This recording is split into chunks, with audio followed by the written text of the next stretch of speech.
Bendiciones, familia de las naciones, un privilegio estar con ustedes y bendecirles en este primer día del nuevo año de nuestro ministerio.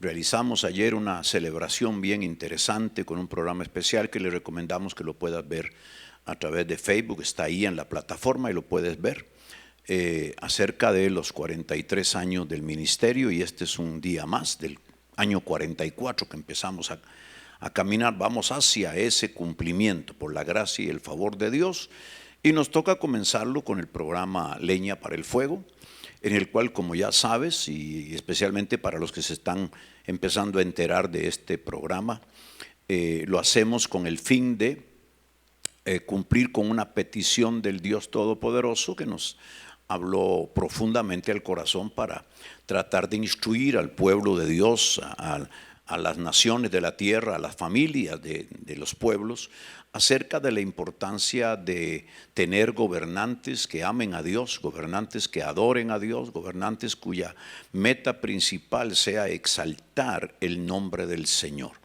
Y estamos haciendo un análisis acerca de esos reyes de los cuales nos habla la Escritura, para no meter opinión, para no buscar entre la historia, sino la historia bíblica. Nosotros somos bíblicos. La Biblia es nuestra norma de conducta, es la Biblia lo más esencial para nosotros los creyentes. Nos regimos por ella, caminamos por ella, y es la regla infalible de fe. Y además nuestra norma de conducta, nos dirige cómo comportarnos en lo moral, en lo económico, en lo espiritual. Y eso, pues al aplicárselo a los reyes, pues algunos lo deja muy mal parados, porque hemos tenido gobernantes en nuestro país, Costa Rica, en el suyo tal vez Paraguay o Argentina o Chile o España o en otra nación del mundo, que no se apegó nunca a la palabra de Dios, por el contrario, nunca la conoció, su corazón nunca fue detrás de adorar a Dios, menos de Jesucristo. Pero sí han habido hombres y mujeres que han ostentado puestos públicos, puestos para bendecir o beneficiar el pueblo al cual gobiernan, y esto pues es notorio al cabo de los años, y la Biblia nos presenta precisamente ese tipo de reyes que sirvieron al pueblo de Israel, en este caso, o al pueblo de Judá, o también fueron faraones en Egipto, también sirvieron al imperio romano, y esto se aplica a nuestros días y nos da un vislumbre de lo que podría ser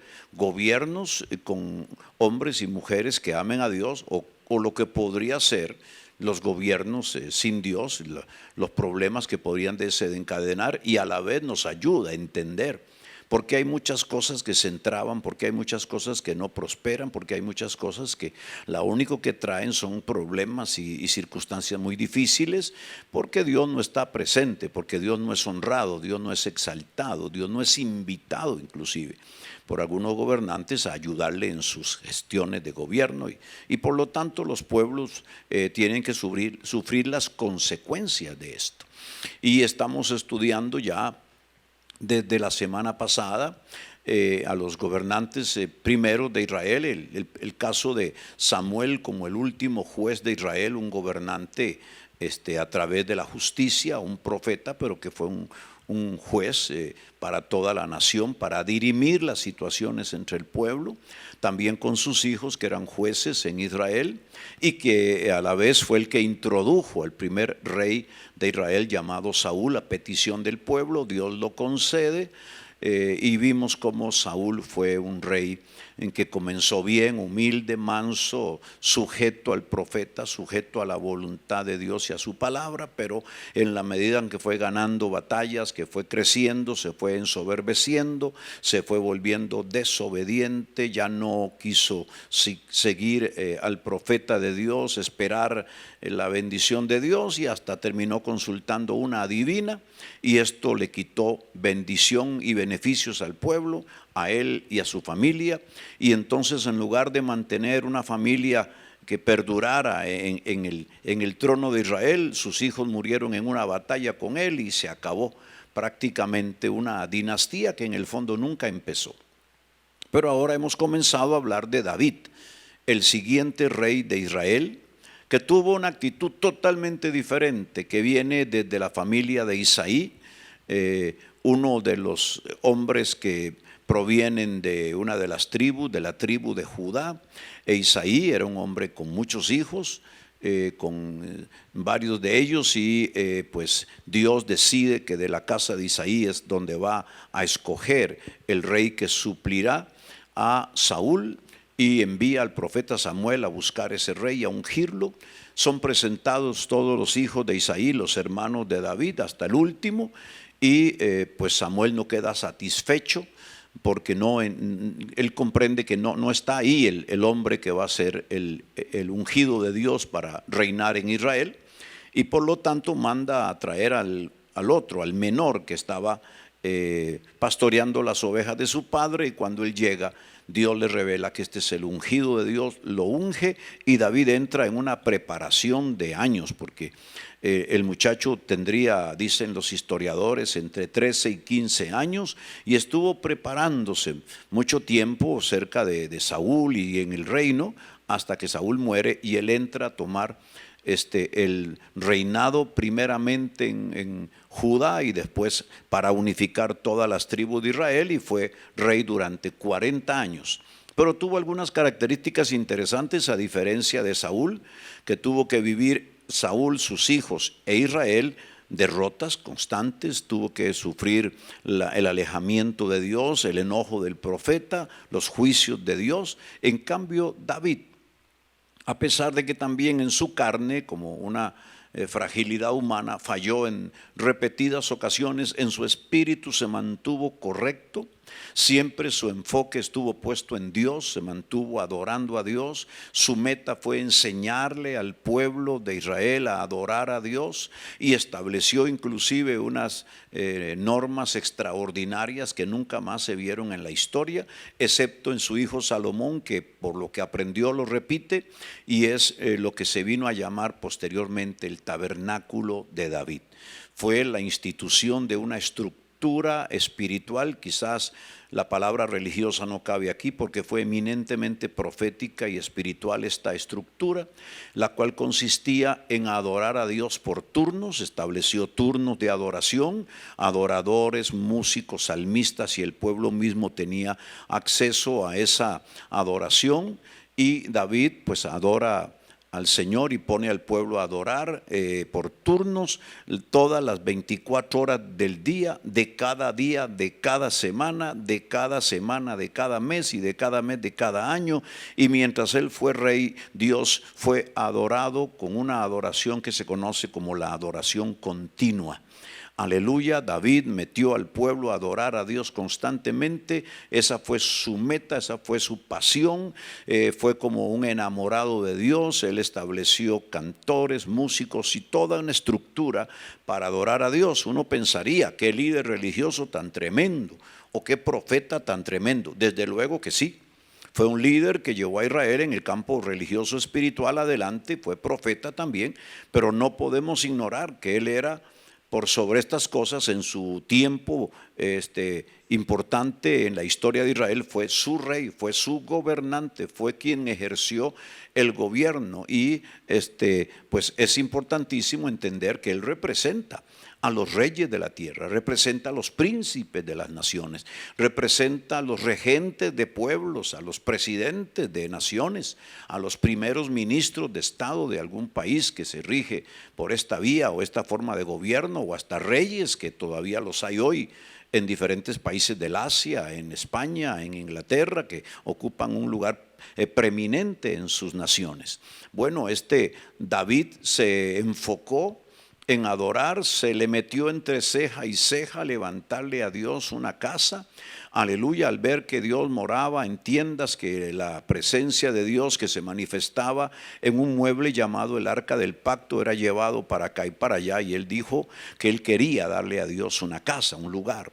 Como gobernante, yo quiero enfatizar esto, era un gobernante que tenía entre sus proyectos principales, por no decir el principal, levantarle una morada a Dios. Todas las batallas que peleó, todo el botín de la guerra que ganó, él lo guardaba, los mejores tesoros para la casa de Dios, que de hecho cuando él ya es un anciano, y establece a Salomón su hijo en su lugar, y sabiendo que Dios lo ha designado a Salomón para edificar el santuario, el templo de Jerusalén, David le entrega todas las riquezas que uno pudiera imaginar, lo más suntuoso, en oro, plata, bronce, madera, hierro, piedras preciosas, una riqueza, una herencia para construir un santuario para Dios extraordinaria, porque él como gobernante se enfocó en eso. Y ese enfoque le dio la bendición a Israel. Ese enfocarse y apasionarse por Dios y meterlo entre el pueblo y educar al pueblo así, aleluya, eso fue lo que le trajo a Israel prosperidad. Derrotas en ninguna. David, mientras fue rey, nunca fue derrotado, ni Israel bebió el agua de la derrota, sino que fue prosperado, fue engrandecido, tuvo esplendor. Ya hablando en el sentido político, Israel floreció, su reino fue extraordinario, de alcance sin igual, de grandes victorias, fue temido por sus enemigos. El brazo guerrero de David fue temido, y los valientes de David eran guerreros insignes en Israel. Entonces la historia política de Israel no la podemos separar de la historia espiritual o de la historia religiosa, si lo quieres ver así. Porque paralelamente a todas las victorias, toda la prosperidad, todo el alcance, toda la expansión, toda la gloria que vivió el reino de Israel con David, fue por causa de una expansión, un crecimiento, un conocimiento y una práctica constante de la adoración a Dios. Entonces podemos decir que David fue un gobernante que encontró una llave. Si los gobernantes de hoy, sean gobernadores, sean presidentes, sean ministros de Estado en alguna cartera, que ministro de Economía, ministro de Trabajo, ministro de Turismo o ministro de Tecnología, en fin, o bien un alcalde en alguna ciudad o en algún pueblo importante o en alguna región, un intendente en la Argentina o en el Uruguay o en Brasil, en fin, un gobernador en un estado como México, como el estado de México capital, o en algún estado de la Unión de Estados Mexicanos, en la República Mexicana. Si este hombre o esta mujer encuentra la llave que David encontró, abrirá los tesoros del cielo, la bendición vendrá en sobreabundancia maravillosa. Y por eso veamos lo que dice Apocalipsis capítulo 3 y versículo 7 con respecto a esto. Dice: escribe al ángel de la iglesia en Filadelfia, esto dice el santo, el verdadero, el que tiene la llave de David, el que abre y ninguno cierra, el que cierra y ninguno abre. El ángel le muestra a Juan una llave, le da a entender que esta es la llave o secreto de David. David utilizó esta llave constantemente y siempre los cielos estuvieron abiertos, la victoria lo favoreció constantemente, la prosperidad lo bendijo a él y a su pueblo, a su familia, y fue lo que provocó que Dios hiciera un pacto con él para que entonces no faltara descendiente de sus lomos, descendiente de su familia, que no se sentara en el trono de Israel. No faltaría un descendiente, y más bien Dios mismo hace un pacto y dice que perpetuamente, y de hecho Cristo Jesús, el Mesías Redentor, el que se sentará en el trono para regir las naciones por siempre, es un descendiente de David, para cumplirle la escritura que Dios le prometió en el pacto de que no faltaría un descendiente suyo en el trono de Israel. Todo porque encontró una llave. Dios le prometió a Pedro, recuerdan ustedes, las llaves del reino. Esto implicaba autoridad y poder para atar el poder del enemigo y para desatar la bendición y el poder de Dios. Dentro de todas las llaves del reino, ninguna llave como la llave de David. La llave de la adoración continua, la adoración 24 horas al día, 7 días de la semana, por 30 o 31 días del mes, por los 12 meses del año, por los años que fue rey. Esta fue la llave que David encontró y David ejerció como profeta, vidente, como sacerdote de la tribu de Judá, pero sobre todo como rey, porque era quien tenía la autoridad para mover al pueblo, mover el sacerdocio, mover la riqueza. Todo él lo movió con una meta: fue ejercer la llave de la adoración. David descubrió una llave para abrir y cerrar los cielos. Es la llave profética que está disponible hoy para la iglesia, para las familias, para los ministros y también obviamente para los gobernantes. Porque si Dios usó a David como profeta, amén, entonces nos usará a nosotros como profetas y como iglesia. Pero si lo usó como rey, entonces también utilizará a los gobernantes de este tiempo si se proponen adorar a Dios, si se proponen enseñarle al pueblo que gobiernan a adorar al rey y seguir sus mandamientos. Dios los usará para traer grande prosperidad y victoria. Adoración continua, nacional y corporativa, 24 horas del día, por 7 días de la semana, por 4 semanas del mes y por los 12 meses del año. Fue lo que David ejercitó por 40 años en que fue rey. Por eso ningún enemigo le pudo derrotar. Este es el tiempo que Dios nos dice que le digamos a todos los que van a optar a alguna posición de gobierno, le están optando ya, que es el momento de usar la llave de David en tu alcaldía, en tu territorio, en tu país. Puedes levantar adoración al Dios viviente y ningún enemigo te hará frente y tu pueblo será prosperado de manera extraordinaria. Esto también le funcionó a Salomón, fue una herencia. Dios a través de David le entregó a Salomón el conocimiento de la llave de David, la adoración continua. Esta adoración continua y el sistema de alabanza por turnos y por familias fue practicado también por el heredero del rey salmista David, Salomón, y le funcionó extraordinariamente según yo escribo aquí. Veamos Primera de Reyes 8, 10 y 11. Y cuando los sacerdotes salieron del santuario, la nube llenó la casa de Jehová y los sacerdotes no pudieron permanecer para ministrar por causa de la nube, porque la gloria de Jehová había llenado la casa de Jehová. Salomón edificó la casa de Dios siguiendo los planos revelados por su padre David. El Espíritu Santo fue el que le entregó los planos y los diseños de lo que se debía construir. David no tuvo el permiso de Dios, pero fue su hijo. Es decir, David con su adoración y su entrega marcó que sus descendientes continuaran su línea de adoración y de construcción para honrar a Dios.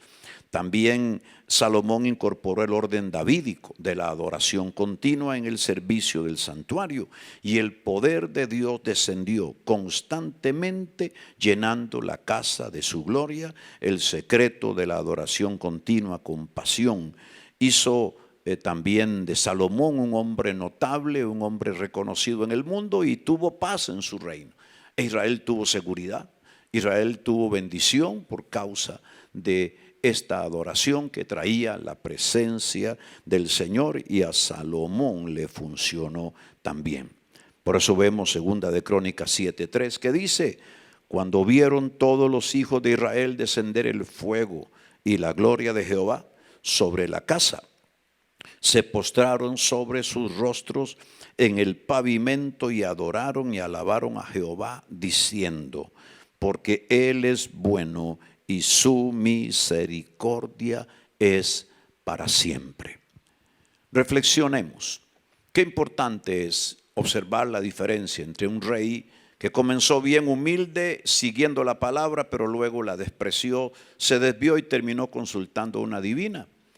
Y la diferencia con un rey que empezó bien, humilde, adorador, y se mantuvo bajo la presión de todo tipo, adorando a Dios, exaltando a Dios, y que más bien conforme fue creciendo y fue teniendo mayor influencia sobre la gente y sobre los reinos alrededor, levantó el mejor plan y estructura de adoración para Dios, constante, continua, las 24 horas del día, por todos los años que fue rey, y eso permitió que Dios le entregara los planos para bendecir a la siguiente generación y que fuera su hijo Salomón el que, corriendo con la misma visión de la adoración, de la exaltación a Dios, ya Salomón no un profeta necesariamente, ya Salomón no un vidente, sino rey, nació rey, príncipe que vino a ser rey, Salomón como rey, como estadista, como gobernante, levantó la adoración a Dios y tuvo riqueza al por mayor, tuvo regalías de todos los reyes que lo honraron, lo reconocieron y no tuvo ningún enemigo que enfrentar, porque Dios le dio paz y Dios le dio bendición y con él a toda la nación de Israel. Cuán bueno será que tengamos gobernantes que adoren a Dios, que honren a Dios. ¿Cuántos soñamos los que predicamos el evangelio que algún día algún presidente, algún alcalde, algún gobernador de una provincia se le ocurra convocar al pueblo de Dios a adorar a Dios con toda la pasión que se pueda? Ese día veríamos cosas extraordinarias en nuestras naciones. Quiera Dios librarnos de los que, además de no querer que a Dios se le adore, tratan de que a Él para nada se le adore. Que Dios nos libre de ellos y nos dé gobernantes conforme al corazón de Dios. Bendiciones para todos y nos vemos mañana a la misma hora de hoy.